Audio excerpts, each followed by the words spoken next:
players, and I've played on teams with them before. So I really look forward to like competing against my friends and, you know, putting them in their place. Well, there you go. Nice little insight coming out from Shock as well before we get into the final matchup of the evening.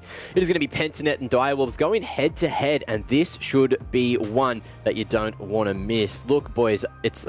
hey, look, our names are there. Hey, I'm Mac. I don't know if you haven't been here for the last 3 hours. I'm still Mac. And this is still Elfish Guy and Rusty. So, boys, how you feeling going into the fourth and final game of the night? I haven't changed my name yet. I've actually been wondering though, Mac, at what point do I stop being Elfish Guy and start being like Elfish Man, you know? Because I'm nearly 27, so I don't know. Is there an age limit at which you stop being a guy, or are you always a guy? I think Elf Boy is pretty good. It's kind of like... What? Not if you're 27 years old, Mac. You can't be Elf Boy. What about Elf Man? It's like Aquaman, except you've got pointy ears, and that's your special ability. I think you just, that would be man, you're whatever you boy. want to be, man. If you feel like changing it, like if you feel old, go ahead and just be Elfish Grandpa. Ooh, hang on. Yeah. Wait, why are you guys doing this to me? I'm pretty sure both of you are older than me, by the way, so you might be ancient dinosaurs in that aspect, especially when it comes to esports. You're as old as you feel. Come on. I said Elf Boy, you know, that's going younger, and you've put yourself in your own boat. You're like, oh, I'm growing up and getting old, and you got these two absolute fossils next to you, so there's only one like man... you do it to yourself. Yeah, true. Now, look, we do have to get towards the game, and we're going to be talking Pentanet first. So, Jordan, do you want to take us through Pentanet and tell us why Pabu looks so good?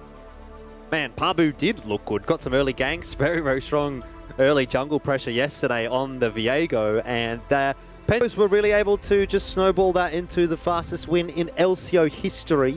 Unbelievable work from them. Thought that was great work in the first game of the tournament. But look, when all said and done, I don't know how much we can really read from that game. Obviously, Mammoth, they weren't up to the task. Pentanet looked really good. But how are they going to go against a more difficult opponent like Direwolves, like Chiefs, maybe like Order? These are the kinds of matches that I'm more interested in seeing for Pentanet, because that one yesterday, I don't know we can draw too many conclusions from. No, that's exactly it, right? We actually can't draw any conclusions besides that Pentanet.gg showed up to play this split. Like, that's just kind of how it feels after that game. It was dominant. Credit to them for winning quickly, but we really do need to see those real tests now, yeah. Yeah, well, that's it. Look, at least today they have a harder opponent as well. And Direwolves, they've been looking pretty damn good. So this is going to be where Pentanet really need to show us what they're made of. And look, speaking of Direwolves, let's have a look. Rusty, do you want to run us through here and tell us exactly why Claire's decided to run away from mid to the top lane? I mean, I can't tell you exactly why, but I can tell you that his channeling is in at Easter Ice. He's kicking it old school. He's gone back to the top lane to play some more carries up there. Definitely interested to follow his journey. But no idea why exactly he's chosen to go towards that role. Only, of course, going to be returning. He said he'd retired, by the way. And now he's on a starting roster of an LCO team. So here we are. Shock, your mid laner, of course, has been around with the Direwolves before. Calrock and Cupcake, speaking of people who've been with the Direwolves, are going to be the bottom lane for this team. And yesterday was a defeat for the Direwolves to the hands of Peace. Now, we can confirm that Peace are a very good team. And there was still some moments of hope here for the Direwolves, that being one of them with the Baron Steel.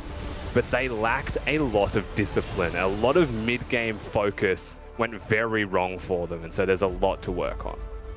Oh, well, I guess we'll see if they've managed to, you know, cross their T's and dot their I's as we do move forward towards the match, because Pentanet is not one of the teams you want to give any opportunity in your defense. You know, if they get an opportunity, you know, Pabu, he's going to be limit testing like we saw in a couple of clips earlier, and seeing if he can really test what you guys are made of. I think the main factor for me out of this game is how important it's actually going to be for Direwolves to pick up the win, right? You definitely don't want to be going down 0-2, especially when that's going to leave Order at 2-0, it's going to leave Pentanet at 2-0, and Peace at 2-0. So you got a lot of catching up to do. You're already 2 games down, you're already 1 week done, and you haven't really got the ball rolling just yet. Short season, we've talked about it before, but for me, that's the big storyline. I almost feel like it's not... Okay, it's not a must-win for Direwolves. It's not going to end their season, but it does a lot for how it feels to come into LCO being at least 1-1 as opposed to 0-2. Can you hear that? Sounds very reminiscent of the jungle and rain. Yeah, rainforest? Rainforest. What do you find in the rainforest? Is it you find Bio Panthers in the rainforest. I think Nat's actually managed to catch one and has him down on the edge of the jungle, you know, lost in the midst. It actually looks quite good there in the jungle, Nat. So what's the temperature like? Oh, you know, it's cool, 20 degrees down here, but I don't only just have Biopanther. I also have Dire Wolves Claire. Guys, thank you so much for joining me. I do want to start with you, Claire. You know, you guys have a change up to the I changed the lineup tonight. Can you tell us why you've made that? We actually came into the season with the intention of playing with a 6-man roster, and the team and management just decided that Karok was the player to play today. Okay, I guess I'm wondering, you know, why for tonight's game have you put Kalrock in? Well, I specifically don't know, like, I guess the exact reason. It's just coaches decided they wanted to play him. I personally don't know, so if I did, I would have told you, but yeah, unfortunately not. That is all good. Hopefully something you do know a bit more about is changing from mid to top. Can you let us know why you've done that and how it's been going? Yeah, so it's not something where I was like heading into the season, I was like, oh, I want to be a top laner. No, it's more like the team came to me with the offer of role swapping and I considered it. It's kind of like how like Perks was a mid laner originally on G2 and then they picked up Caps and he switched to AD. It's not like he wanted to play ADC, but he wanted to play with this roster and he was okay to role swap for it and he was confident in himself to like be good at his new role, right? So it's not exactly the same situation for me because there's not like one player I specifically want to play with, but I thought the roster overall looked pretty good, so I was down to role swap to play with them. Yeah, and do you have that confidence in the top lane yet? It's definitely a work in progress. I can't say that I'm like great at the moment, but I'm pretty confident that by the end of Split 1, I will be one of the top laners in the region. Amazing. I mean, we can't wait to see that progress happen with you. But Biopanther, you know, we didn't get to see as much from you guys last night because it was a little bit of a stomping against Mammoth. But you now have the chance to essentially make one of the top tier teams go 2-0. So what are you feeling coming into this? I think for us, like, we have like huge preparations for draft and Direwolves in general, and we see them as a really like tough opponent. So like we're just going to do the same thing we did yesterday and make it as clean as possible. Yeah, you hoping to beat the time that you did yesterday on Mammoth? I'll probably finish up the game in maybe like 23 minutes this time. Okay, you know we're going to hold you accountable for that. Oh, of course. So then I guess you guys have been doing a lot of prep. Is it going to be more comfort picks, or is it going to be like we're doing these picks for Direwolves? We're probably just doing these picks for Direwolves. I think we're going to like really switch up a lot from yesterday, and I think it's going to surprise a lot of people from yesterday for sure. Great, we cannot wait to see that. I do have one last question for you though. Yep. The talent has asked me to ask you this. What is it like dealing with Pablo as a teammate with his ego and his savagery? Like most of my team is very savage, and I'm like, me and Decoy are the ones that usually just lay back and just let it happen, and we just kind of try and keep the team all together and like make sure we're focused on the game and make sure that the results like mean more than the words, for sure. Of course, you just let them have the banter. I love it. Well, thank you both so much. Good luck in tonight's game. Let's head back over to Mac for now, though. Thank you very much for that, Nat. Looked like it was everyone was having a good time there. I think, you know, you could see the humidity in the air there on Biopanther's camera there as well. So it was the jungle. Good to see it was straight from the rainforest. So thank you very much for that, Nat T. All right, we'll check in with Nat later for the post-game interview. But for now, it's time to head towards the final game of the night and talk about what we expect to see. So it was interesting to hear there from Biopanther that they've actually gone for the counter strat. They think that their champ picks are going to be completely directed towards Direwolves and what they like to usually go for. Yeah, I mean, again, when you look at draft, generally speaking, you aren't going to draft the same thing twice, just because it's comfortable. You're drafting for your opponents every single time. Direwolves is one of those teams, and PGG are as well, who have the coaching staff backing them, and they would have been preparing for today's game the most probably out of both as well. So this is definitely a big one. The things that you shouldn't see change really are the staples, you know, the identities of the players. Biopanther, if he's not playing a tank, it's usually a specific champion that he's capable on anyway. So I don't think identities change, but yeah, definitely drafting for your opponents every time. All right, and cool. I'm going to get through this one quickly because we have something very important that we get if we're nice and quick through this one. So let's bring up the predictions and see what we've all decided to choose for this banger matchup. And again, we're all on the same boat there with the Pentanet picks. Yeah, I'm feeling pretty good now after that one. I'm back up on the throne next to Rusty, although I think we actually might be holding second place, unfortunately, Rusty. I hate to bring it up, yeah, but Jubes might be in number one, which we'll probably never hear the end of. But look, good things come to those who wait, and I have faith that we'll be able to overtake him in the end game. Right, beautiful. Now, I believe we have some more very important things. Here's the surprise. Another from the fans. More action, more tweets at us from all of the Fnatic viewers at home. So here we have Martha with, looks like they're either out or at the pub or something, having a couple of skewies. Good to see. Yeah, can't complain about that one at all. Actually, you know, watching on the mobile phone, that, you know, it's not the ideal viewing experience, but any viewing experience is better than no viewing experience as far as I'm concerned.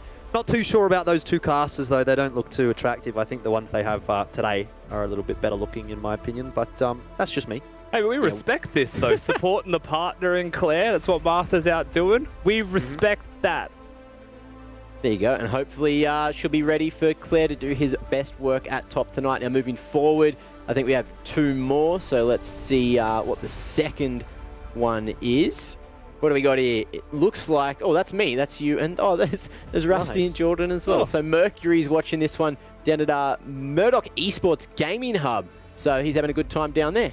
Oh God, we're on a big screen. Oh no. Love it. You absolutely love it. I know Jordan's loving that. He gets to look at himself smiling. You know, I bet she's pulling that exact same face right now. Now, let's move on to the third and final little bit of from the fans that we have for you all at home. Oh, Jesus. No, get this what is that? Is that how he's watching it? Laying down, double chin? Is that what you look like to win predictions? My God. He fits the part, doesn't he? Absolute nerd there in Jubes, you know, just chilling from his bed at home. So I hope he's having a great time watching us on the, looks like it was a little screen. Looks like he was watching from his mobile. So it doesn't look like he's gone for the television approach or the computer screen approach, you know. We're not living in the past here. But look, moving forward, all right, almost time for Champ Select. What do you think we're going to see coming out from, I guess, Direwolves, you know? Do you think they're going to go for their comfort picks? I mean, what are their comfort picks is the question. True. You know, there definitely are some players on there, you know, like some of the things they played yesterday where their comforts, Bard, Orianna, Graves, Kai'Sa, they lost with them. So the one person who we don't know comfort picks on is Claire. What will he pick? If they give me Riven, I'm happy, and suddenly I want Direwolves to win. I'll put it that way. All right, cool. So, sorry, Jordan. I think you got something to tell me. You know, did you hear about what's happened? The issues? Yeah, so obviously everyone watching at home might be wondering why we are still on your screens. I know you wouldn't be complaining too much because we are a lovely looking bunch. But yeah, a little bit of a delay getting into the game here. Apparently one of the players has had a Windows update, so that's been a little bit of an issue in terms of getting into the game clients. And so at the moment, Direwolves have lost one ban. So when we do inevitably get into the pick and ban phase, they're going to have to just skip one ban. That'll be why you'll only see two on their side. But look, these things happen. It's unfortunate, I guess, but hopefully we'll get a game fairly shortly. That's going to hurt him, all because he didn't turn off automatic updates. Or maybe he tried to restart his PC, who knows. But in any case, it seems to be a blunder, so Champ Select coming up very shortly. And I reckon this is going to be a scorcher. Like, I know we got a 40-minute game in the other one. Biopanther said this is going to be a roughly 23-minute game with Claire sitting right next to him. Come on, you can't just keep doing this, Pentanet. You can't just keep rubbing people in the dirt. You know, we had Order doing it earlier as well, just saying, oh yeah, didn't even practice for this one. You all had the night off. You know, going to be an easy game. They can hear each other, right? I'm pretty sure. Maybe they can't. They can. All right, so they're just sitting there. Straight BM. I want to see some more back and forth between the players. You know, just, at least you're all respecting that and letting her control the flow of the show. Well, just like how we respect you, Mac. Do you really? Yeah, we never interrupt you. You've never told me that before. Not That's interrupting made him. my day. Well, we're not like Jews. That guy, I mean, jeez. Oh, and he's watching too. Don't. I'm We'll feeling salt. talk about it after the show. Salt. He was Straight at bullying me Jews, on straight Twitter at Jews. earlier. He was bullying me on Twitter earlier, so I have to throw a little bit back when he can't actually reply. So it does make it fair. Well, he could. You know, we could just ask him to mention us on Discord, and we could have like pretty much a live conversation as long as he writes fast enough with his thumbs chilling back on his phone. This is rough. This is Jubes. This is exactly how he's watching the broadcast. It's like this. So that's it. Just quality, absolute quality. Man's comfortable, lays back. The only thing I'm missing is the pillows. Got to watch that. I don't want to knock the banner over. You know, No, this we thing. wouldn't want that. Have you seen it? Did you see it yesterday? It swings. It swings in the wind. You know, it could be a potential hazard, but it hasn't been yet. You know, I thought that- fortunately. I thought you just painted your wall. I didn't realize that was a banner. Mine's actually a real wall. Oh, is it really? Yeah. Is that why it looks so solid? Push it. Yeah, it's hard. push it, I'm see not what gonna happens. push it. Push Why it. would I push the wall? Just push your it wall back. It's a won't weird move. thing to ask. Jordan, Come on. you're not strong enough to push the Hang wall on. down. Is Please this push your some wall. kind of weird gym junkie thing where you're trying to get me to get some bicep strength? Wall pushes. Is that what they call it? Wall? Yeah, that's where it all starts, man. You're pushing walls, and suddenly there's two hands on the wall pushing them. Suddenly you're doing push-ups, and then suddenly you're drag coup, Crazy. and you're benching your team. That's Easy. it. 120 kilos, the weight of Chiefs.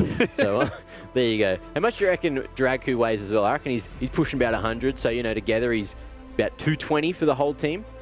I'm gonna say he's 90. I'm gonna say he's 90. He yeah. looked like solid though. There's a lot of meat on that man. It's shredded, and he's strong looking. So I don't know. Maybe I'm wrong. I don't know. Maybe we can ask him in the banter channel. He really loved that channel earlier on today, calling a lot of people out. Speaking of, there was a little bit of fisticuffs going down in there. Yeah. We had Marco, one of the managers, really just trying to fight everyone in the banter channel. So see how that ends up going for him. That's the peace manager, I think. So watch out for that man on Twitter as well. I think he's a bit dangerous. He's been around for a while, but don't go near him. Yeah, it wasn't just him. It was all of the Pentanet boys. They were really getting in hard on Direwolves. And so far, I got to say, based on the way that the night's going, it seems to be pretty good for Pentanet at the moment. Obviously, Direwolves having lost that ban, so already a small advantage for Pentanet. And it's got to be a little bit of a... Does this put you off your game? I guess this is maybe a better question for you, Rusty, because you've been in the coaching chair a couple of times. So, maybe one of your players is having difficulty connecting, or how does that affect your mentality as a team going into the game? I mean, my team never really had any issues, which I'm not going to credit myself for that. I was very rarely there during the actual game days. It was on stage, but when pauses happen, you have to, first of all, who is the player that the issue is happening? How long is it going to take? Is it something that they have to actively be looking at? Because a lot of the players, if there's a pause, they'll just sleep.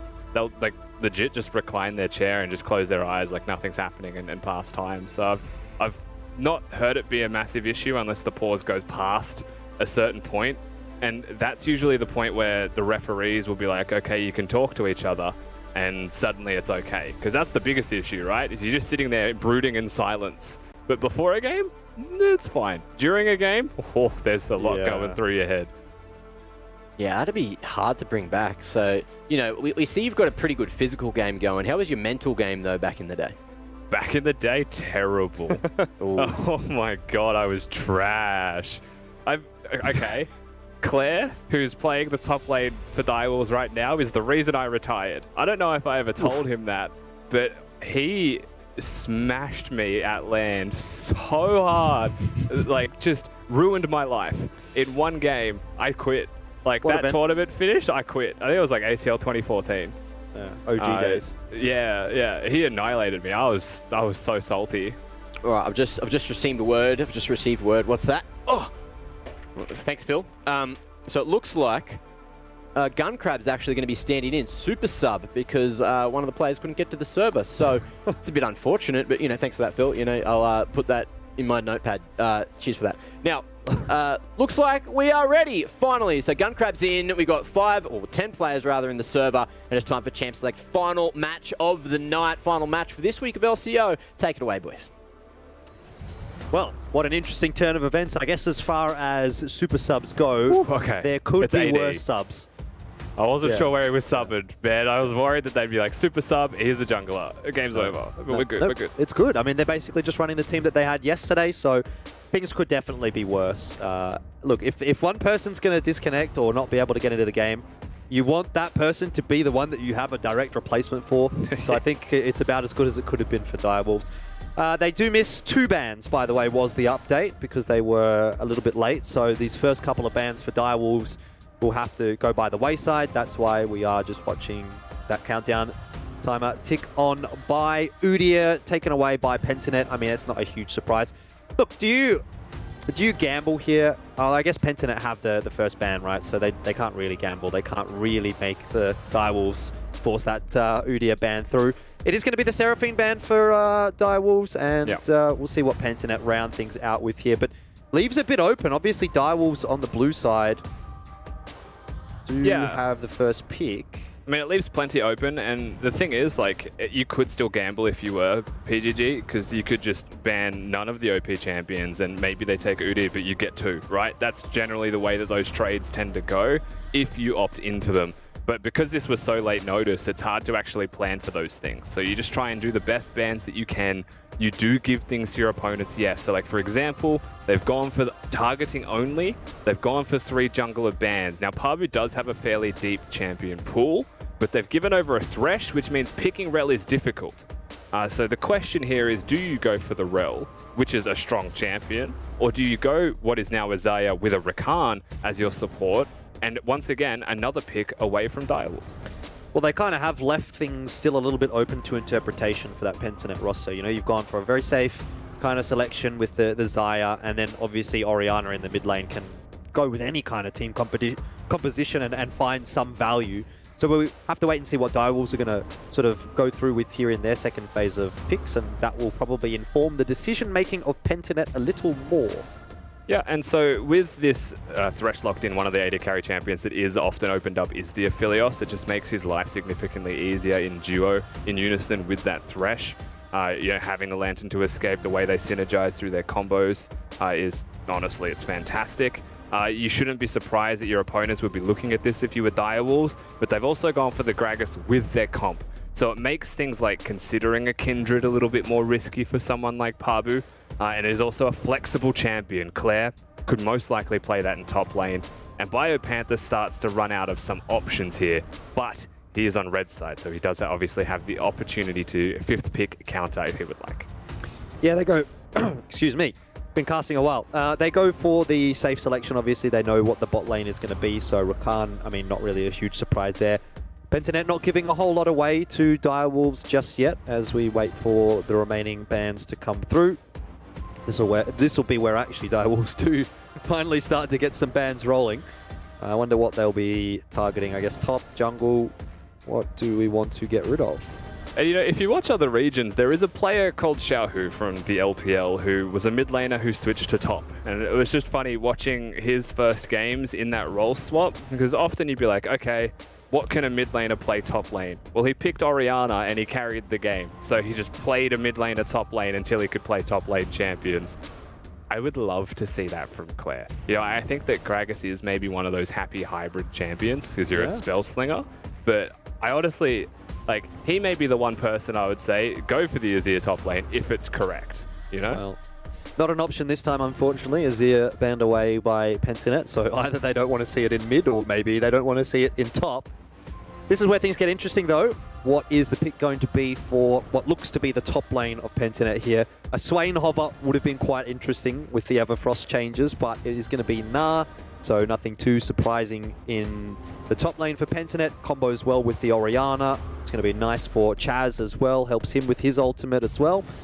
So what does Direwolves go for as the counter pick if they are so leaning, or is the Gragas going to go to the top lane? I mean, your standard option if you're looking for a top laner, of course, is that Gangplank, but Gragas is still a decent top lane into this matchup. You can see they're going to prioritize the mid lane option right now, so we'll have our confirmation at the moment. And I don't think that Gragas is necessarily the best jungler. So you have to assume that that is going to be going to top lane. And they're looking for something for only. And my question is, do they go for like the Skarner tanky options, or do they go the only route, which of course champions that he can play, Lee Sin, fantastic carry choice, a little bit less free engage, but a lot more outplay. Does fall off a little bit later on in the game as well, so that's going to be a factor. But it seems Pentanet are leaning towards some strong early game jungling as well if they do lock this Jarvan in. A lot of ball delivery systems on that Pentanet roster, so you can kind of see what they're trying to play around with that composition. But for Direwolves, some reasonable disengage. The Gragas can do a bit of work with the barrel, obviously. You've got the Victor W, even Thresh with the box can make it a bit difficult for teams to get through to the back line, which is where Aphelios is going to be, which is where Victor's going to be. So if they can't get the ball on top of Aphelios, could become a bit of a problem. And this is actually the types of compositions that we saw from the Direwolves of last year when they were playing comps. They loved their Orianna Jarvan style play. Again, simplifying the playing field just to make it so much easier for yourself does let you improve other fundamentals of the game, right? If your vision's lacking, well, you know how to play vision control around a team fighting comp. You place it where the objectives are. Suddenly the game's a lot easier to play, and you can just mechanics max your way through it. Direwolves, on the other side of the coin here, I do think have a lot more individual finesse required in their composition to succeed in the same way that Pentanet.gg have drafted. So they do need to be on their game. How does that bot lane 2v2 look? Because we've heard spoken about earlier the Xayah Rakan, quite a strong 2v2 lane, a lot of presence early on in the game, but Cupcake, I mean, I feel like the Thresh matchup into Rakan isn't necessarily a terrible one. You have the disengage tools with your Flay. Death Sentence even can interrupt the Rakan if he's jumping in at the wrong time. So can be a difficult one to play around for the Pentanet bot lane. I mean, it's fairly standard, really.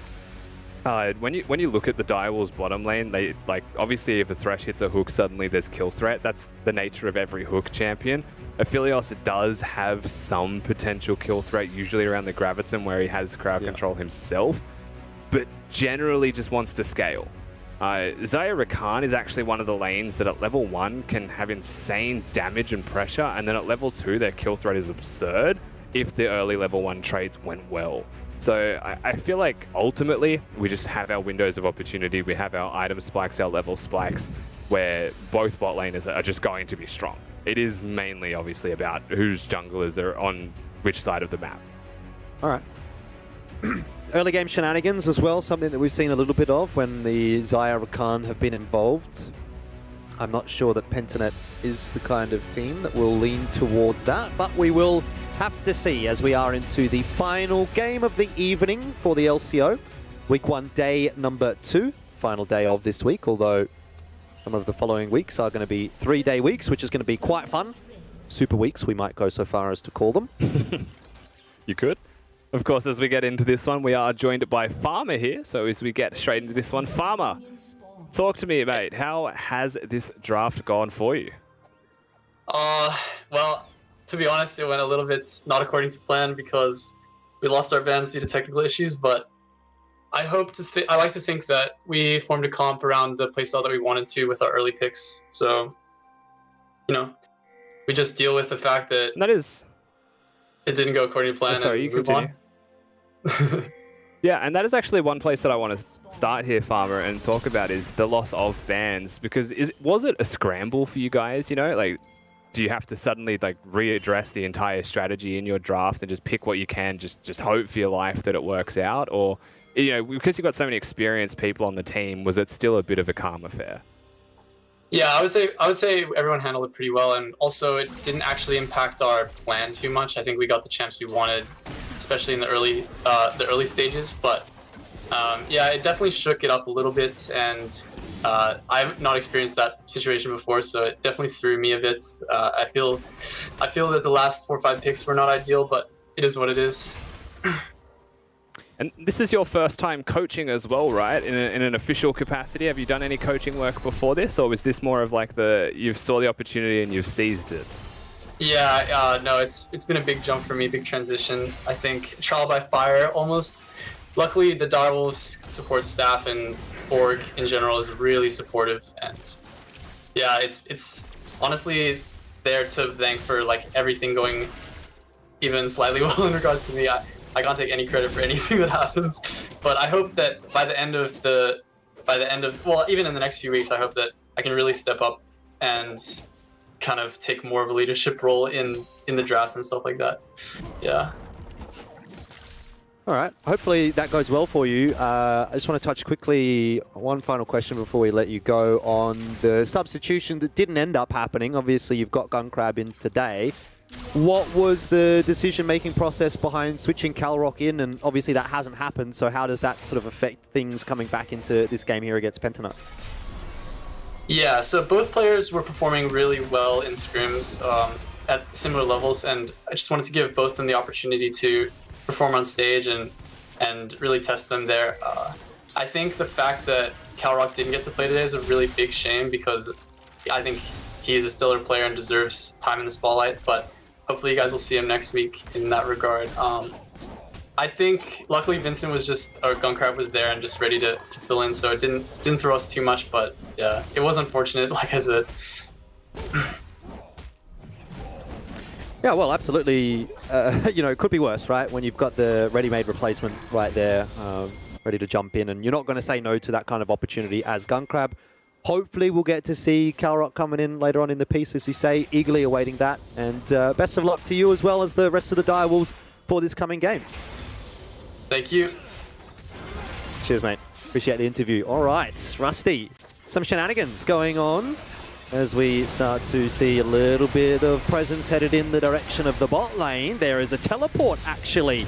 It's Claire and Biopanther from the top lane arriving. The knock-up is good. Praedith 1 HP. He'll go down. First blood for Gunkrab, the super sub, so they call him. And he has started very nicely indeed. The stun through, not going to result in anything more, but hey, perfect timing to end the interview. Yeah, fantastic stuff there from Claire to make sure that he gets down there and helps his team. You know, very chaotic early teleport. 5 people basically coming down. 4 people, of course. Mid laners not getting into the mix. But it was Direwolves that started off, and it was Direwolves that find themselves a successful kill. Exactly in the hands that you want it to be in, because the first item purchase from Gunkrab is there, and it's not just small components anymore. He's got some serious firepower, and his minion control is going to be through the roof. Rough indeed. Not the start that Pentanet were looking for. Certainly not the start that I was looking for my prediction either. But these things do have a way of working out sometimes. And I'm certainly keen to get the 3-1 split again for myself. I'm sure that Pentanet aren't too perturbed by that early loss. It's not the end of the world.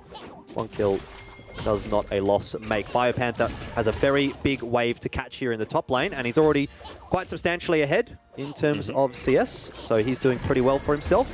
Mid lane going in the other direction, Shock leading in that respect, and bot lane relatively even. Here's a gank. Pabu doesn't land the flag and drag. Claire just out of there quite comfortably, and hey, Claire on the Gragas, exactly as you wanted. Hopefully that goes well for him. I thought the Cho'Gath looked a little uncomfortable yesterday. What were your thoughts? Yeah, I don't necessarily think it was the... hang on, is Chaz just going to die to Shock here? Not sure that he will. Just getting out of there. A little bit of move speed from the REW keeps him safe. Yeah, barely survives. Now, I will say, towards Claire, I don't think the issue was the Cho'Gath. I think the issue was top lane for Claire. Right. Getting him used to being in top lane, you know, a lot of the mistakes he was making, he was falling behind in farm and priority, and for me, and you know, as someone that did play a lot of mid lane, you tend to just expect things, you know, you just get things, right? You're a mid laner, the world literally revolves around you and the jungler. But when you're in top lane, you make a mistake and suddenly you can't walk to your minion wave. Well, no one's there to help you, mate, you know? Yeah. And that's one of those things that can take some time, and it did feel like, I don't know if that's exactly the case, but it felt like that was a factor for Claire, as he was falling behind through a lot of macro choices. Yeah, I think that's an easy mistake to make for maybe the uninitiated viewer in looking at mid lane versus top lane, and you see that they're both solo lanes, and you say, okay, well, look, transitioning from mid to top, it shouldn't be that big of a deal, right? Because you're both just playing on your own. You just, yeah, maybe play a few different champions, but how difficult is it to learn champions? But the reality is it's a whole lot more than that. There's such a different feeling playing in the top lane, playing in the mid lane, even playing in the bot lane is a different feeling. But for more obvious reasons, the death sentence connects, but Decoy saved by his Guardian, but not for long. Ignite ticks away, and Cupcake grabs himself a kill. So 2 kills for the bot laners so far, 1 for the ADC, 1 for the support, and you're feeling pretty damn good at that point. And it's full control over the map as well. Like, note that mid lane has a Rakan show up. Suddenly Shock's almost killed Chaz, forced him to go back to base. Top lane pretty neutral, neither here nor there. But you look at bot side, suddenly they're invading blue buffs. They've got priority in that bottom lane, and that's what matters most. That early kill is significant for priority. Again, minion control. Aphelios just one-hits waves now.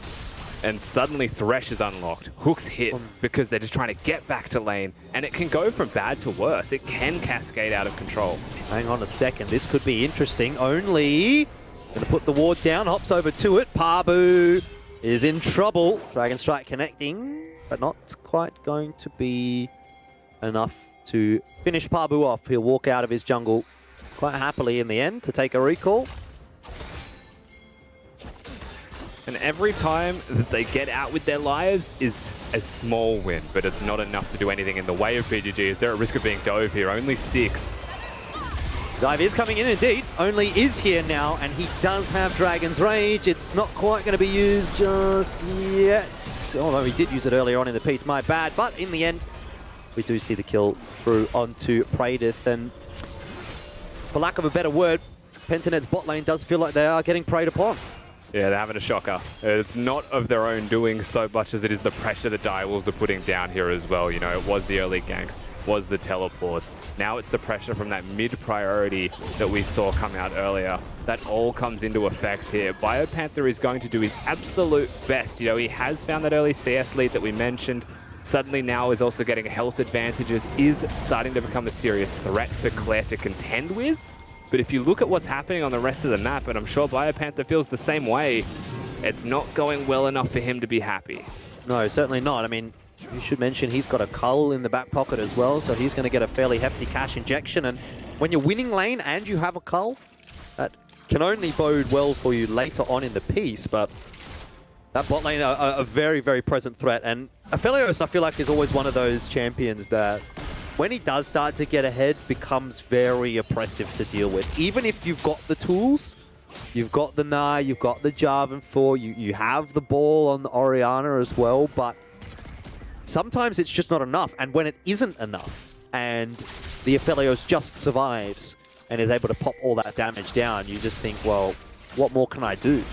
And funnily enough, these are the 2 main Aphelios players in the league right now, Praedith and Gunkrab going against each other. And look at the Aphelios and the composition that he has around him, right? How difficult it will actually be to get on top of him. Like, you have fantastic engage. You have a Rakan, you have a Jarvan, you have a Gnar. They're going to have to hit all of it as a hook just goes wide, but they're hunting. Yeah, Biopanther nearly mega. There's the shockwave. It's a good one. Gunkrab should die to the damage over time, and will.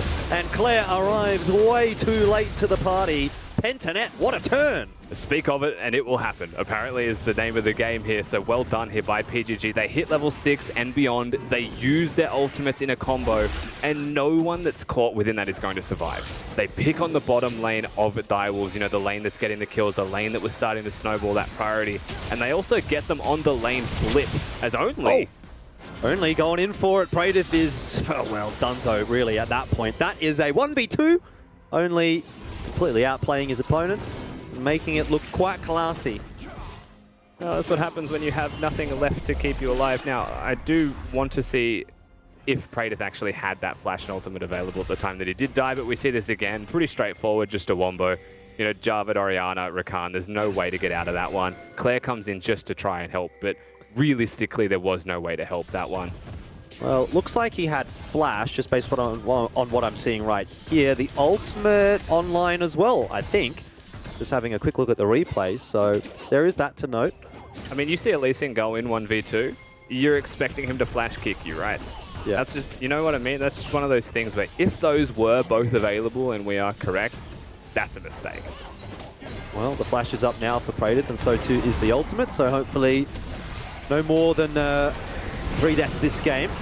Biopanther is going to get out of there. Quite luckily, Claire not quite connecting the barrel to knock him back. That was not synergy. That was the opposite. There was a flay out of a Gragas ultimate. There was a Thresh ultimate not connecting just because he jumps out to safety. That's a big old whiff there from a lot of the side of the Direwolves. While they still have pressure, they'll be able to get some turret plates on. You know, the hooks are hitting. It's not enough, and it could be better. Oh, such a painful lane to go against. There's so much CC. Cupcake and Gunkrab feeling confident, pushing down. 4 plates gone already in the bot lane. Chaz is going to be okay. He's getting picked apart, though, by the damage shots put down with these lasers. Only now hunting. Of course, was spotted on a control ward, so just went for the Hail Mary Sonic Wave to see if that would connect, and did not. But we are at a point in the game where some item spikes are starting to come across here, Jordan, and that is a big deal for the side of PGG. Of course, being the ultimate-based composition, if you hit your spike timings, that's generally when you're looking to press that button. Yeah, Gale Force for Praedith as well. Just another tool in the arsenal for Xayah in terms of keeping her alive. Going to be a little more difficult and also a little bit more sticky when trying to chase opponents, so definitely quite beneficial. Pabu spots an opening here and does catch Gunkrab out. Flash is not available. He's stuck inside the Cataclysm. Decoy is there, but this is a Aphelios in a nutshell. Lasts for so long. Gets the heal through, but it's not enough, and that is a very cheeky pick. Well done by Pabu. I mean, he lasted a while, that much is for certain. Gunkrab may be just trying to get the recall off. Perhaps had just acknowledged the reality is he dies, but only was spotted doing the Krugs, and I presume he saw Pabu, and to me that's enough notice to get your waddle on. But nevertheless, he goes down. I can't say that for certain because I didn't see the vision of Only. He was actually really deep inside the Krug pit, and there's a chance he didn't see it. Yeah, I'm pretty sure Gunkrab was in a bush that wasn't warded at that point in time as well. So he must have just assumed, okay, well, I'll be fine. I'll be safe in this bush, and sometimes that can be a bait. Game sense tingling for Pentanet, and they net themselves another free kill. It's a 2k gold lead for Pentanet at the moment, but they do have that ever-present threat of 2 dragons against themselves. Direwolves at least have that to speak to.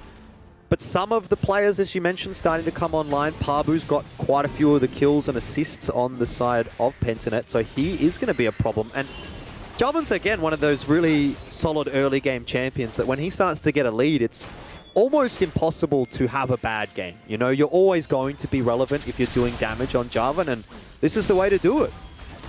My question is, beyond the items that Pabu currently has, does he continue down the path of one-hit Jarvan? You know, does he channel the old Cloud9 Ray Jarvan, which is a big throwback if anyone even understands that?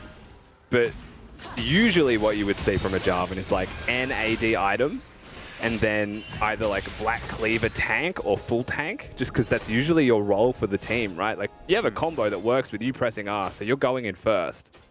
And certainly looks like it in this game as well. Yeah, but with the full AD build, you're reliant on having a GA or a stopwatch to survive. Because usually you'll go in, you'll do a lot of damage, that's true, but you're dying for it every time. We'll have to wait and see. He has gone into another serrated Dirk, so that would lead you to believe that he might be looking for a little bit more damage out of his kit than tankiness. Up in the top lane, the Stride Breaker has been finished off for Biopanther, and that's another nice item on the Gnar. Very, very pesky item. I really hate going up against top laners that take Stride Breaker. Just that little bit of extra gap close, that little bit of extra slow that can sometimes catch you off guard. They have to be very careful with your positioning now around that top laner, the Gnar. Worth highlighting that Only has a 2-level lead over Pabu here as well. So in terms of jungle difference, the experience is significant, both being 2-0-2. But I mean, we say Pabu's got a build that's pretty adept at dueling people, and he does. And there's not a lot of armor that gets built by Direwolves either, so that will persist. But if Only hits a Q, suddenly you're in trouble instead. Yeah, Gordrinker finished off Only as well, so his survivability bounces up a lot. There's some damage from Pabu, and Decoy follows up as well. Chaz gets the kill. This is horrible for Direwolves. They've all just been absolutely routed, and they're getting out of there pretty quick smart, I'd say. That's the dragon gone, and a sneaky little play from Pabu. Hiding in the bushes. Works every time. Yep, hides in the bushes. Now, Pabu, I will say, no slouch, doesn't even hit a full combo with the rest of his team. Is basically just him flag, drag, and ult, and then has decoy to back him up. Imagine there's a shockwave on there. Everyone dies that's inside that arena. So you're seeing glimpses of what's to come here by PGG. Now, talking towards Direwolves, they were the ones who were teleporting mid to try and keep Shock alive from the looks of it. They threw a hook. They were maybe looking for that pick to start a fight off. And Claire also hit a flash body slam into all of them, but got locked down as he did it.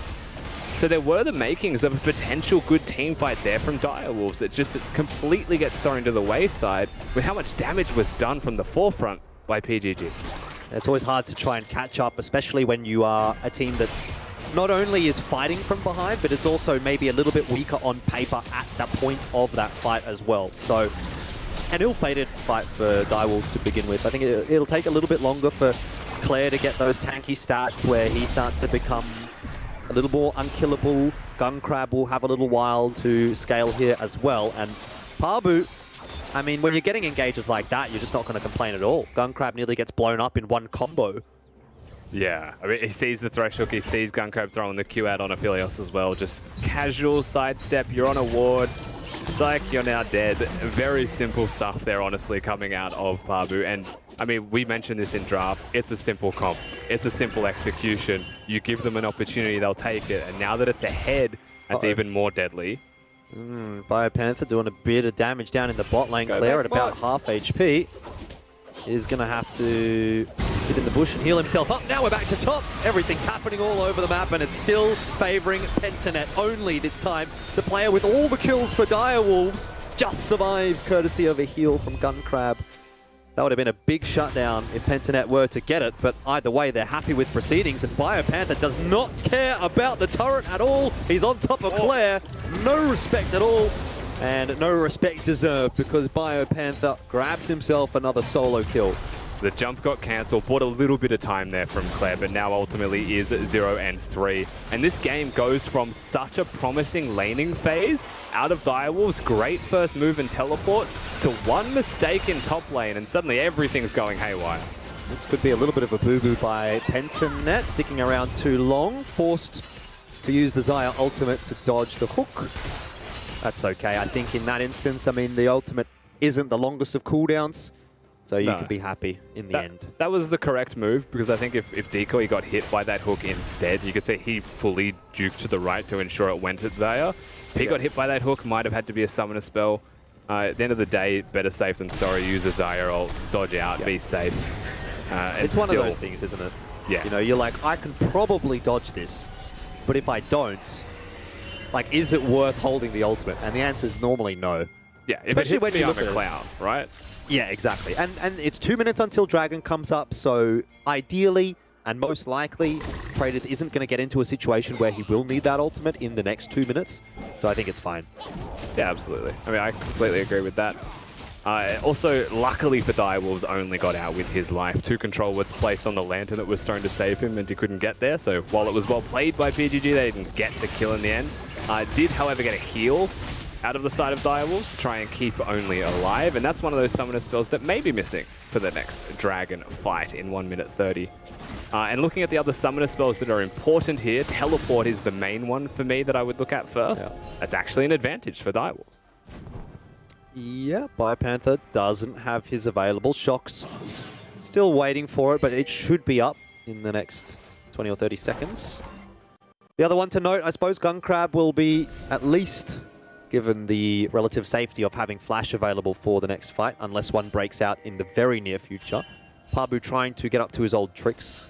Control ward in the blue bush, and he might have found his mark. This is good timing. Gunkrab still does not have Flash. There was probably 10 seconds in that, but I dare say Pentanet were timing that to perfection. Cupcake has gone a little too far. Should be punished. Shockwave misses. Pabu in deep. Has to flash for the kill. Will probably give up his life here, and does. Now Decoy, the one in trouble, has to flash out. Oh, it's a bit of a messy fight in the end, but guess Pentanet come out of that one fairly happy. I mean, it is a 1-for-2 trade, right? Jungler is gone from the side of PGG, so looking at objectives, that's not something that they want to correlate it to immediately. Direwolves will be probably happy with that trade. They'll get some extra money, they'll get some gold. They can't complain. There was a shutdown that they got as well. It could have been worse, let's put it that way. But still, you know, it's PGG engaging the fights. Gunkrab, no flash. Pabu's obviously just going to ult your face. You've got Decoy ready to go. That's 2 ultimates used and a Gale Force. They could probably just disengage at this point. But then Cupcake hits a hook. Cupcake looking a little bit inty. Pretty hard to disengage when he's right there presenting like that. So you do go for it. And that's it for Pabu, right? He sniffed blood, took the chance, and it comes back to get him. And then the flash obviously used to disengage after. Yeah, works out nicely for Pentanet. In the meanwhile, while we were watching that replay, you would have seen a Rift Herald dropped in mid. Didn't really result in a whole lot. So, unfortunate, because that was Direwolves' potential way back into the game. Now the Dragon also goes over to Pentanet. So things are going quite nicely, quite swimmingly for Pentanet. It looked really rough for them at the start of this game, particularly in the bot lane, but boy, they've turned things around. The problem is the comp's just fed now across the board, so it's just so easy to play from this point out. You've seen how much control they've been getting around the blue side jungle of Direwolves. That whole blue side quadrant has been pretty much commanded by PGG. It resulted in that initial Gunkrab engage and kill. This type of vision control, you know, they were putting very little priority towards the Dragon, mostly towards the Baron. Works very well when Dragon's starting to come up, because you have to split vision if you're Direwolves to kind of work out where your opponents are, and picks can happen. But now, 4 minutes of gameplay where the only objective on the map is turrets and Baron, you're always going to expect that PGG are in this jungle. Like, there's nowhere else for them to go. Yeah, what a champion, by the way, Aphelios. Love that one. 2 items completed, so he'll start to come online in the next few fights. Always scary when Aphelios really just starts to one-shot those waves. You look at that and you think, okay, well, that could be me in a moment. Direwolves do have to be very careful with their engages, though. If Aphelios does get caught off, doesn't really feel like there's much of a recourse for Direwolves. You know, there isn't a huge amount of threat coming from Only anymore. His scaling is already starting to fall off on the Lee Sin. The Victor probably not online yet. Claire's certainly not a major concern for Pentanet. Whereas on the side of Direwolves, you look at Pentanet and you think, well, almost everyone on this roster is kind of scary for us right now. Yeah, you don't want to be in melee range of any of Pentanet or GG. I will, towards Only though, he actually is still quite a significant threat, but Shock is the one who is threatened. Yeah, Cataclysm again, Pabu putting it to great use. Will force the use of Zhonya's out, but it's only going to save you for so long. And that's the life of a mid laner in a side lane when you are losing the game, right? Just one more wave. It's probably what he's saying. Oh, I'm so close to X or Y item, but just dies. And now all the control that they have in River results in starting the Baron here. Ultimates available are still the Gnar ultimate and the Shockwave, so they do still have some team fighting capabilities here, PGG. Direwolves are looking to fight. Well, Only does still have a level advantage, so a steal might be on the cards if he can get in range, but just being zoned so well by Biopanther right now, who surely is going to go in for an ultimate, and does Cupcake. Oh, it's a 3-man. And Claire and Only, well, they're going to be potentially under the pump, but Cupcake is the main focus of fire. And Pentanet, well, they get the Baron, they get a pick, they're very happy, time to reset base, everything is coming up perfectly for Pentanet. I'll be honest with you, Chaz is having the easiest game of his life. I don't know if he's even hit a Shockwave besides the one in top lane. 107 was constantly getting pushed out of mid lane, lost a lot of priority, and then a Jarvan comes along and rights all of the wrongs that has happened so far. Chaz has literally missed all the Shockwaves, and it doesn't matter, because the reason he's missing them is most of the people in that range are dead before he even gets a chance to throw it.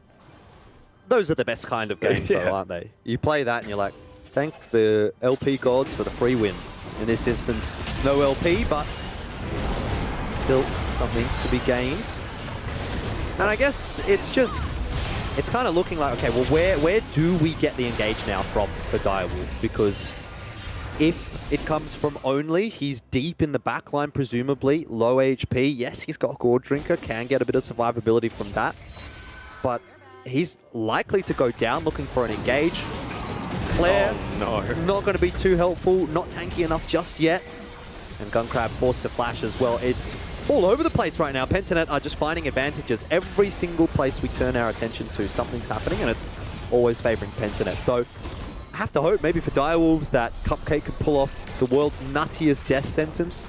Could be their way back in, but even then, there's so many escape tools for Pentanet. Yeah, that is one of the ways. One other option is like a Elysian kick into a death sentence, you know, really close the distance. One of the more realistic options, I would say, is that if you hit a hook, Claire throws the ultimate and disperses the ranks of PGG, right? That allows you to isolate the hooked target. That's probably your best way into this one. I think, to be honest, I think Gragas is maybe the only way that they have a chance in this one, just separating the wombo that comes out of PGG, because just plain and simple, that's what it is, right? It's a big old wombo. Does feel like grasping at straws at the moment for Direwolves. Whichever way you paint it, any kind of engage is always going to be fraught with danger, and so they are going to be quite happy to give up the dragon here. Not really much of a chance of a contest. So another objective over to the Pentanet roster. That's 3 Ocean Drakes, by the way. So if they get all 4, that's going to be just, I mean, you can't play any kind of poke gameplay. You can't play any kind of, okay, half engage, we'll reset the fight, because Pentanet is always going to win there. And Baroned up, BioPanther gets out okay. The laser from Shock was just slightly to the left, expecting him to recoil in the middle of the bush. And then Cupcake with an angry flay just throws it out into the abyss and says, damn, that was for you if you were still here. So he's able to get out with his life. Oh no. I mean, Nothing that was, going right. yeah, exactly. This is just like, across the board for PGG is just good so far. You know, Praetor has died a few times, but that guy's got a mental like you would not believe. He'll never tilt. Or if he does, he'll still look the same in the way he plays, and that is a blessing, I think. Either way, one thing to touch on, BioPanther in the interview said 23 minutes. Well, we're well past that, mate. True. Looking for an early night here in Sydney. It's nearly 10 p.m, so nearly bedtime. Not Big dog's upholding well your end of gone. the bargain.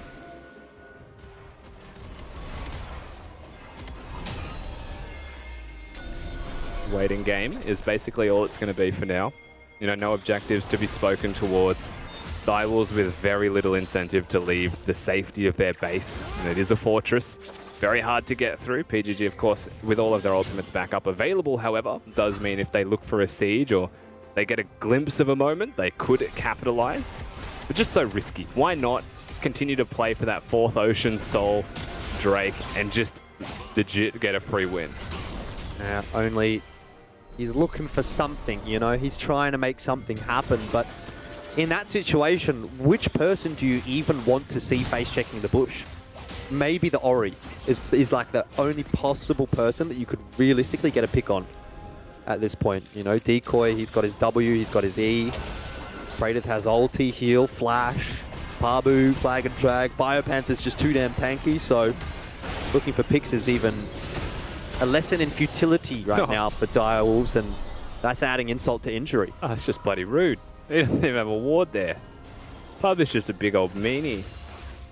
But I think you are right. Oriana's probably the only one. I mean, a Mini-Gnar is definitely always killable, has the lowest base stats in the game, I believe, where Mega-Gnar has the highest. So it's always going to be a possibility if you catch him tuck it out as he's just transformed back to Mini. But yeah, Oriana's your only kick target.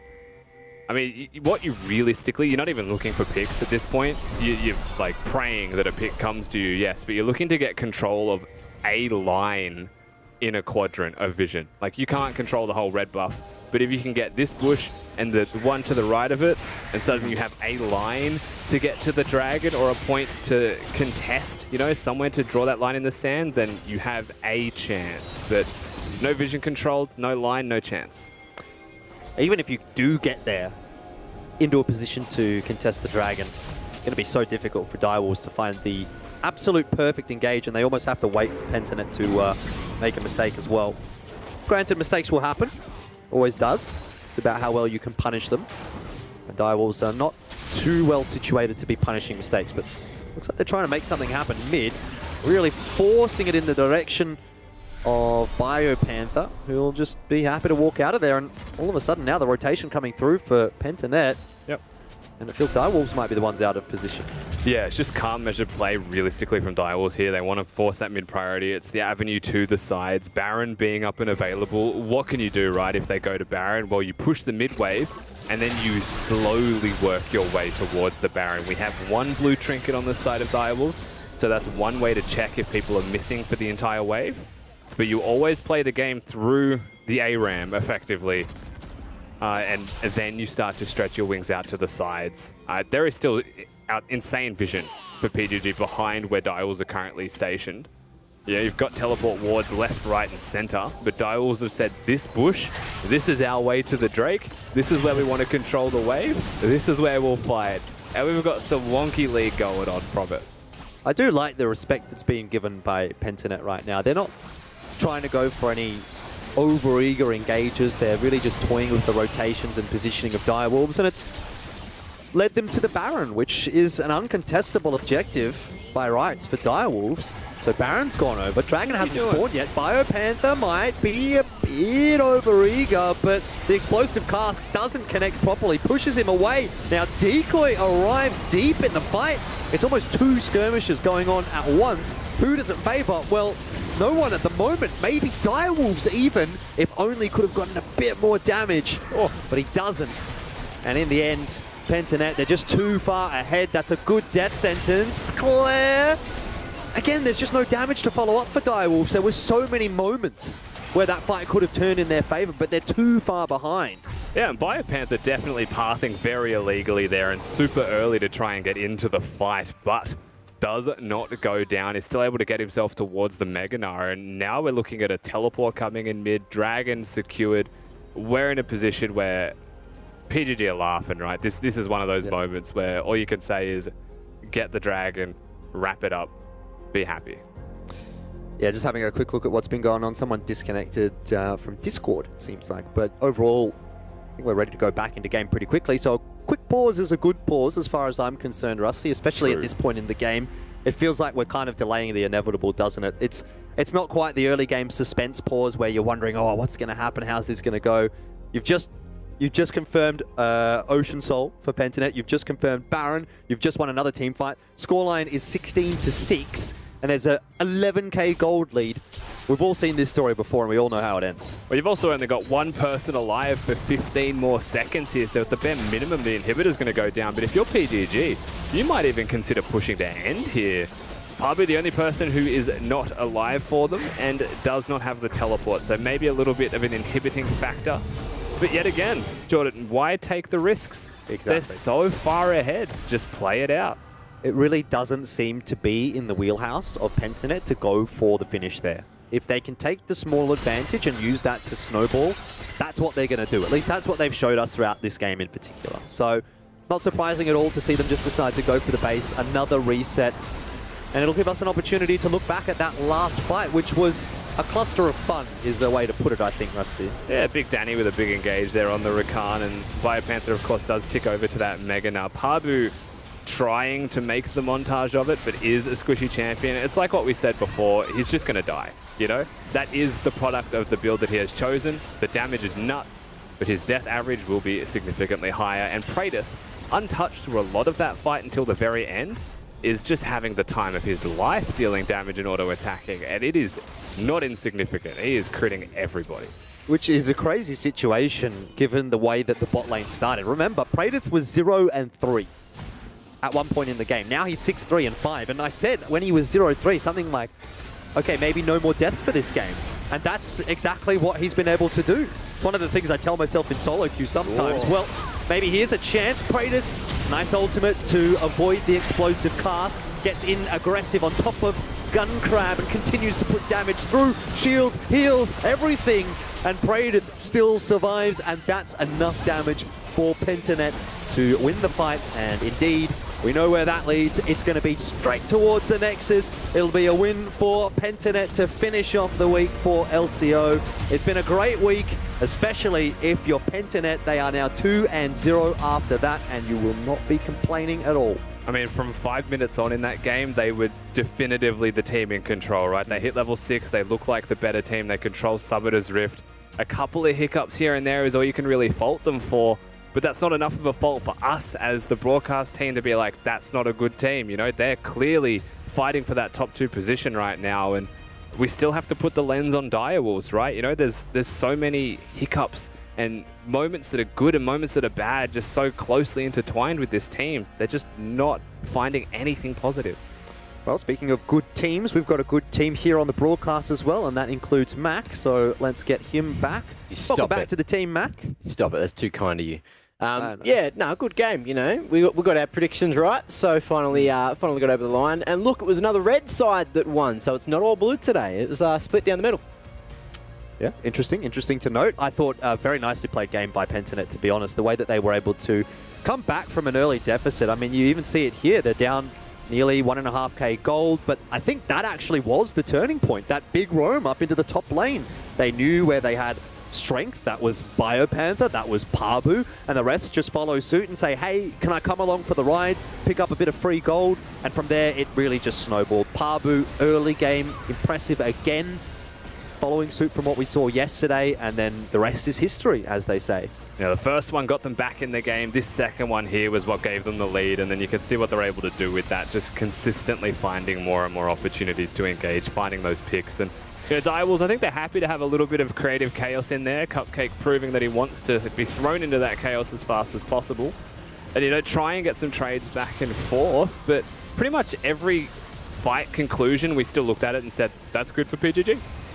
And now we're in an interesting situation where Direwolves are actually still hunting for their first win, correct? They got that loss yesterday, they got this loss today, and at least they're getting the hard games out of the way first, so I guess it's just going to be a bit easier from this point forward going into the later weeks for the LCO. Yeah, definitely true. I mean, I was just thinking about this as well. On the opposite end of that, you know, we'll see the standings later, I'm sure, but what are the other 2-0 teams had the Gravitas Mammoth week? So you're not wrong. Direwolves had a pretty rough one to start the season off, while some teams had a bit of a blessed week. With that said, you have to beat everyone as well, you know, like once we get to playoffs, you can't just say, oh, well, we got the tough draw in playoffs. If you're in it to win it, you have to win it. And yes, Dire will start off with a rough week, but they still lost 2 games, you know, and that's still 2 teams that are theoretically going to be ending the season higher than them. Yeah, and they made the games look competitive as well, so that was very interesting and pretty good to watch. So it sounds like we actually have Nats hanging around the area. Where are you today? Reminder day. Oh, the same place I'm always at after a game. It's on the winner's side. Oh. So I got... Right. Winner's queue. Good place to be. That's it. Only winners here. I've been lucky enough to get Chaz in here for an interview. Thank you so much and congratulations on the win. Thank you, thank you. I mean, you've taken down, you know, someone that was perceived to be a top tier team down to a 2-0 now, along with Mammoth and Legacy. How does that feel for you guys? It feels great. I mean, I don't want to count out Direwolves just yet. Obviously, it's amazing for us. We're in a great position, 2-0. But like this team, Direwolves, I think is going to be a really strong contender when it comes like to the later weeks. We're incredibly happy that we like pulled them this early because with all that roster changes and you know, their internal issues, whatever's going on, I don't think that they're playing at like what they should be or what like they can be rather. So we're pretty lucky that we got them this early. Just kind of gets us a free game. But the next time we match up against them, it's going to be really hard, I imagine. And I don't think that if we play like that, we will win next time. So yeah, it was a little bit of a scary match. I mean, yeah, hopefully there's a lot of things you guys can take away from that one for next time. But the early game was actually pretty rough. You know, what did you guys do to end up bringing it back? Like, at what point were you like, okay, this can turn around to our favor? Well, it was definitely scary. Like, I was talking a lot of shit before the game. And when we dropped like 0-3 and everyone was behind, my like CSing was atrocious. I was just getting ran circles around by Shock. I was feeling the pressure. But when they just randomly pushed up top and started hitting our tower, and we're just like walking through the river, like, yeah, we got to push them off. Then like they're still in the tower, like, okay, maybe we'll just kill you. And then we're like, all right, we'll just play for Thresh Flash. And then Thresh just flashes before we've even Jarvan ulted. And we're like, all right, we'll kill that guy. and then the Felix doesn't flash, we're like, all right, we'll kill that guy too. And then at that point, we're just thinking like, yeah, okay, these guys aren't on the same page at all. Like this early game was like terrible for us, but you know, we just pulled off a pretty good play, I guess, for the early game. So if they're allowing us to do that when we're this behind, then like there's nothing stopping us just doing it the rest of the game. And that's pretty much what happened. We just were the first ones to make a move for the rest of the game. I don't think they did anything that we weren't prepared for or whatever. We were just there first. And that was definitely the turning point for me, and I'm pretty sure my team were all on the same page for that. Yeah, I mean, we're just capitalizing on their mistakes and then making sure you're always initiating is pretty good recipe to success. Who was the shot caller for most of that game then? I think it fluctuates a lot depending on the game state. I think Pabu and Decoy were really big vocal points because they were, I guess, on the core, but Bio and Marky were giving their input. Bio's always talking about like shifting. He's like the real big brains when it comes to the lane assignments. He's telling us like how to move around the map and to get into the positions. And then I guess Decoy and Jackson or Pabu are the ones that are like capitalizing when they're actually walking into our vision that we've set up. And like Marky Praith, he was like incredibly strong the whole game. He was telling everyone what he wants to do, where he wants to fight. But yeah, everyone had a really big voice. I was a bit lacking that game, unfortunately. I was taking a backseat. I let my team carry me. I blundered way too hard. I was just along for the ride, apparently. Pressing E on my ADC superstar. There's nothing wrong with that because it feels like you guys have bits of brains of everything to make such a great team, you know? But my last question I have to ask you then is, are you actually nervous or afraid to come up against anyone else? Like, who do you now feel is your biggest competition after seeing a few games? Like, before we started scrimming and even after scrimming, my biggest competition stayed the same, being Peace and Direwolves. I don't rate Direwolves until they get a bit more time practicing. So, like I said before, they just need some more time. I think Peace is coming together okay, but I still, like, this game was terrible for us, so I don't want to come in here talking shit, but, like, the difference between rank 1 Pentanet and rank 2-3 Direwolves is, like, pretty immense. We definitely didn't show it today, so you guys are gonna have to trust me for a little bit, but in a couple of weeks you'll see exactly the difference in the gap. But yeah, Peace and Direwolves, those are my two competition. And I'm a little bit worried about what Chiefs are gonna pull out. Those guys I think they got some like freaky shit that they're gonna pull out randomly, and a bit of a dark horse type team. But anyone else is like, I think it's so easy to. It's very easy to underestimate some of these teams. I mean, so many new rosters and whatnot. But thank you so much for going through that game with me and giving such a big insight. I really appreciate it, and congratulations again on the win.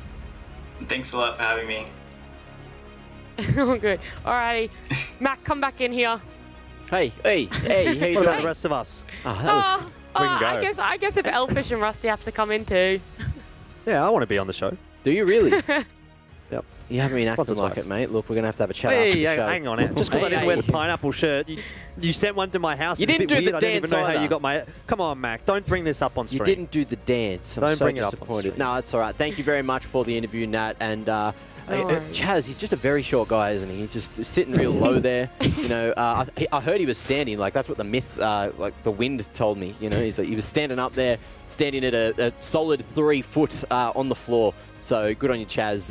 But he also played pretty well today as well. So, you know, taking the W, and that was an insightful interview. Now, we do have the updated standings to have a quick look at as well to see where all of the teams are sitting after day 2 of competition. And at the top, as you can see, Peace, so Pentanet, and Order all at the top. Now, Rusty, tell me, what's weird about this one? If you're a historical fan of Oceanic League, this is upside down. That's it. That's the weird thing about this. I mean, Order came in more recently. They were a very good team, yes, but like Legacy, Mammoth, Direwolves, Chiefs all have premierships. Like, it's actually just so funny to look at. Yeah, I guess the one thing to note here that you did mention a little bit earlier was Order is the team that has had the Gravitas Mammoth week. So, I mean, I don't want to harp on about it too much, but that is a comparatively easier week than especially the likes of, you know, Peace and Pentanet were able to have, although Pentanet did go up against Mammoth yesterday. I think Peace, for me, was the most impressive team from this week, just by virtue of the two teams that they played against. Difficult game against Direwolves. They had another pretty damn good game against Chiefs. And for me, it's going to be that Peace Pentanet matchup that's going to be the real banger. Well, I hope we get to see that one. I think we get to see that next week. I'll have to have a look at the games again. But look, so far, so good. We're very impressed by what we're seeing from everyone here in the LCO. And speaking of, we do have today's play of the day ready to have a look at as well. And it looks like it is going to be Lisa's Baron steal from Game 3. So, do you guys remember this one? I certainly do. It was almost a big swinging point in the game if Chiefs managed to get this Baron. Was this was the non-smite? No, that was a smite. No, that was the smite one, yeah. Just watched that one. So, look, I mean, a big turning point in the game, let's be real, because this was at a position where, you know, Chiefs, if they take that Baron, could run away with things. Let's not forget how scary Swaith was looking even later on in the piece. So, at the end of the day, I mean, very, very nice steal. Always nice to get a Baron steal, and congratulations to Lisa for picking up the play of the week. Yeah, that's it. Lisa doing a very good job there. Pressing his, what, D button smites usually on, or F? What do you guys usually put your smites on? F for flash, mate. Everyone has to use F D for for flash. Dlash. If you don't use F for flash, I mean, what's going on? Something's wrong. Have I started an argument here? D for Dlash. It's the only way, man. D for brain Dlash. delay, I think. True. Well, I guess we'll check with Jubes, because he can tell us not only about which key's got flash on, but how much brain delay it takes to really be a great League of Legends player. No, look, he's not here, so he can't defend himself, and I'm sure I'll cop an earful for that, but that's okay. But look, again, you know, congratulations to Lisa for getting that play of the day. Now, what are your thoughts on that one, Rusty? You didn't really get to put your 2 cents in. I mean, that was a pretty pivotal moment in what was a pretty hectic game, to be honest with you. So, you know, to be able to get the smite in those situations is the sign of a jungler that's been doing it for quite some time and doesn't crumble under the pressure. So we respect that. Very, very good. Now, one more segment of From the Fans before we do get towards the end of the show. So let's see what you guys at home have been showing us and showing you how you've been watching the game. So just Rusty, I think that's actually a screenshot. That's his wallpaper. And he's saying, look, Rusty, I'm a big fan, man. That's a look, isn't it? Oh, we can delete that one now. Let's move on. That could be a new Twitch emote if we can rustle that one up for next week, please, production team. Beautiful. Get that head straight into Twitch chat. And now looking at the other and I guess the final way to watch From the Fans, Roy Buns here, General Ket. Nice to see Oceania back. Just got off work, 1 a.m. here in the US. Nice to have you back, Rusty. Oh, so it's another nice Rusty to have fan. you back. It's nice to have you back, General Ket. There you go. All the way from the US, 1 a.m. I don't even know if I have that kind of dedication. Oh, mate, I saw you playing League till 4 a.m. last night. Don't you bloody lie. So yeah, that maybe did happen, maybe didn't happen. We'll just leave that one off the broadcast next time. Beautiful, beautiful. So that was it for From the Fans for this week, which was how you were watching the show. Next week, of course, is going to be all about memes, all about the content. You guys, you know, get more of screenshots of Rusty's head. Do whatever you want to it. Hashtag LCO, at LCO. Send it over to us. We'll put it on the broadcast and roast Rusty like we love to do. Go for it, honestly. Give a good meme, I'll take it. Yeah, free. Like, literally just copy-paste that last one, or the first one from just now, and that's your submission for next week as well. I think that's a good meme. Beautiful. Well, that starts to bring us to the end of the week. So before we close things off here for week number 1 of LCO, do you guys have any final words? Nice to be back. Yeah, it's just good to be first back, day. man. First couple of days, I suppose. Beautiful, and plenty more to come. So ladies and gentlemen, go stay hydrated. We'll see you next week with much more LCO action. They're just in time. Depth charge is going to go through a bunch. Baron very low. It's going to go the way of the Karthus, so Gravitas will take it. Amel flashing out, but won't go too far at all. Elisa up in the sky. Doesn't last long either, but Winterer has arrived. Incurred a barrel. Won't decide to throw it in. Now does. There we go. Triple knock up for Wave. Straight on in there, but the damage is just too great or to have way too much of a lead. That was the kind of fight that Mammoth needed 10 minutes ago, and they get it too little too late, unfortunately. And be able to get it. Maximize is Mega at the moment. Jumps over the wall. Shift out of position. Will cop the Gnar, and that might be a pentakill in a moment. Puma, he doesn't quite get it. Beats, steals it away. That's something that'll be beneficial for Peace or not. It's a 1v3. Swape still alive, still surviving, but not for long enough. The Dragon even goes over to Peace. And finally, they might have found the engage that they wanted. Violet on the flank might well be enough to deal with Liv. Halo is there still to try and provide the front line. It is a hook just goes wide, but they're hunting. Biopanther nearly mega. There's the shockwave. It's a good one. Gun Crab should die to the damage over time and will. And Claire arrives way too late to the party. Internet, what? It's almost 2 skirmishes going on at once. Who does it favour? Well, no one at the moment. Maybe Direwolves even. If only could have done a bit more damage. Oh, but he doesn't. And in the end, Pentanet, they're just too far ahead. That's a good death sentence. Claire. Again, there's just no damage to follow. Here's a chance. Prated. Nice ultimate to avoid the explosive cast. Gets in aggressive on top of Gun Crab and continues to put damage through shields, heals, everything. And Prated still...